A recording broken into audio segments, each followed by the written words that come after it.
Hai guys, jumpa lagi bersama Sosiologi dan Info, referensi artikel mahasiswa sosiologi terbaru. Sebelum mendengarkan video ini, tolong bantu subscribe, like, komen, dan share ya guys. Terima kasih. Tujuan dari sosiologi adalah untuk membongkar struktur-struktur berbeda dunia sosial yang terkubur di dalam semesta sosial, Bourdieu. Cara memahami konsep dasar sosiologi beserta contohnya. Sosiologi Info. Sosiologi sebagai disiplin ilmu pengetahuan mempunyai konsep-konsep dasar yang sudah semestinya kita pahami. Yuk dengarkan. Memahami konsep dasar sosiologi. Sebagai disiplin ilmu pengetahuan sosial, sosiologi mempunyai cara tersendiri dalam memberikan pemahaman terhadap konsep-konsep dasarnya. Seperti kita ketahui, sosiologi adalah ilmu yang mempelajari, mengkaji, menganalisis gejala-gejala sosial kemasyarakatan yang ada. Sosiologi memberikan pemahaman yang lebih luas kepada para pembaca, karena memang sosiologi tidak berpihak kepada yang baik maupun yang benar. Nah, sebelum kita jauh mempelajari ilmu pengetahuan sosiologi, ada baiknya untuk kita sama-sama memahami konsep-konsep dasar dalam sosiologi. Konsep-konsep dasar sosiologi terdiri dari berbagai macam, yaitu individu. Sosiologi tidak terlepas dari individu sebagai makhluk sosial. Dalam memahami individu, yang mana sebagai personal, perseorangan, individu dalam sosiologi sebagai subjek atau agensi. Dalam kehidupan sehari-hari, individu mempunyai hubungan sosial yang erat antar sesama individu, terutama ketika individu sama-sama dari suku, etnis, agama, dan adat yang sama. Dari sini kita bisa mengkaji dan menganalisa bagaimana tindakan, perilaku dari seseorang individu tersebut. Penilaian-penilaian dalam individu sendiri hanya dapat dilakukan di luar individu, seperti masyarakat, kelompok sosial, dan organisasi sosial lainnya. Sebagai subjek atau agensi yang secara implisit memiliki kekuasaan, kehendak, dan kebebasan untuk bertindak. Tetapi kebebasan, kehendak, dan kekuasaan itu tidak berada di ruang hampa, melainkan selalu dalam konteksnya, sehingga ada hubungan antara tindakan subjektif dengan lingkungan maupun antar agensi dengan struktur. Masyarakat. Sebagai disiplin yang mempelajari masyarakat, konsep dasar yang mana kita ketahui bahwa sekumpulan individu yang saling berinteraksi, berkomunikasi dalam suatu kelompok masyarakat. Misalnya, masyarakat yang berada di pasar akan melakukan interaksi, komunikasi, serta bertindak secara rasional dalam kehidupannya saat beraktivitas di lokasi tersebut. Bagaimana cara berkomunikasi dengan pembeli? Cara mereka untuk menarik pembeli melalui cara-cara kreatif dan menarik. Dan contoh lainnya. Kelompok sosial terdiri atas beberapa orang yang membentuk sebuah himpunan yang mana saling berhubungan secara teratur satu sama lainnya. Hubungan-hubungan sosial yang dilakukan antara individu dalam himpunan atau kelompok sosial tersebut memberikan sebuah integrasi sosial, maupun bisa juga melahirkan sebuah konflik di dalam kelompok tersebut. Misalnya pada kelompok paguyuban yang ada di kampus, yang mana sesuai dengan daerah asal. Nah, kelompok ini bisa memberikan integrasi karena kekompakan dan semangat kebersamaan antar sesama anggotanya. Bisa juga akan melahirkan konflik jika anggota yang tergabung dalam kelompok sosial tidak bisa kompak bersama ketua dan pimpinannya. Komunitas. Komunitas dalam KBBI adalah kelompok organisme, orang dan sebagainya yang hidup dan saling berinteraksi di dalam daerah tertentu, masyarakat, paguyuban. Secara sederhana, komunitas bisa kita artikan sebagai kesatuan hidup seseorang atau setiap manusia yang menempati wilayah atau daerah tertentu.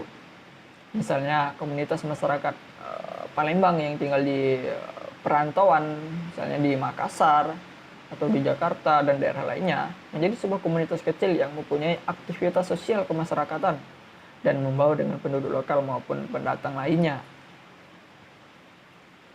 Kelima, hubungan individu dengan masyarakat. Pada tahapan ini, masyarakat akan membentuk sebuah kebudayaan, kebiasaan baru, dan adat yang secara mandiri terbentuk. Proses terbentuknya ini karena adanya hubungan-hubungan sesama individu dan masyarakat di dalam membaur serta akan menjadi sebuah konsensus atau kesepakatan. Misalnya, masyarakat yang bisa membentuk budaya baru akibat dari pertukaran sesama budaya atau sama beda budaya, kebiasaan budayanya. Nah, dengan demikian hubungan-hubungan itu akan memberikan peluang untuk terbentuknya sebuah kebiasaan baru ataupun membentuk kebudayaan baru. Institusi sosial. Institusi sosial atau disebut sebagai lembaga sosial atau peranata sosial merupakan salah satu jenis lembaga yang mengatur rangkaian tata cara, prosedur dalam melakukan hubungan antar manusia saat mereka menjalani kehidupan bermasyarakat dengan tujuan mendapatkan keteraturan hidup. Menurut Sir John Secato, lembaga sosial adalah himpunan norma berkisar dari segala tindakan kebutuhan pokok manusia.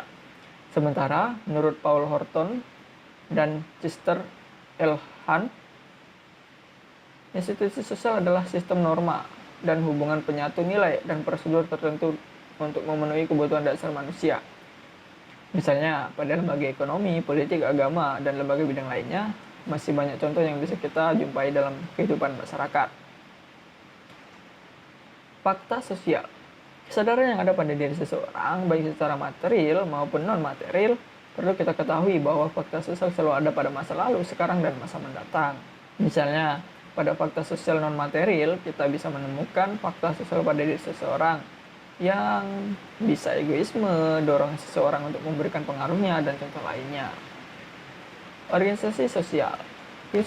Organisasi sosial merupakan kebutuhan orang-orang atau masyarakat yang mempunyai tujuan dan kesepakatan bersama dalam mencapai visi dan misi organisasi. Organisasi sosial mempunyai payung hukum yang resmi dan sah diakui oleh negara sebagai sebuah lembaga sosial kemasyarakatan. Kekuatan utama organisasi sosial terletak pada kekuatan dan kebersamaan anggotanya, serta adanya dorongan motivasi yang saling membangun antar anggota yang ada pada organisasi tersebut. Misalnya organisasi kepemudaan Karang Taruna, organisasi kemasyarakatan dalam bidang agama, politik, maupun organisasi bidang pemberdayaan masyarakat. Struktur sosial. Konsep dasar sosiologi ini merupakan keseluruhan unsur pokok dalam dunia sosial, meliputi lapisan sosial, di mana di sana ada nilai dan norma serta interaksi dengan inti institusi sosialnya.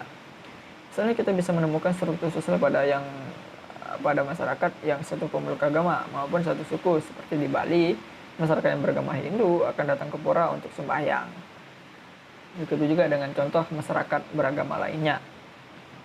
Nah, dari sana kita bisa melihat struktur sosial yang ada dan didominasi oleh suku orang Bali. Dengan demikian kita dapat menemukan struktur sosial yang ada pada masyarakat di sana.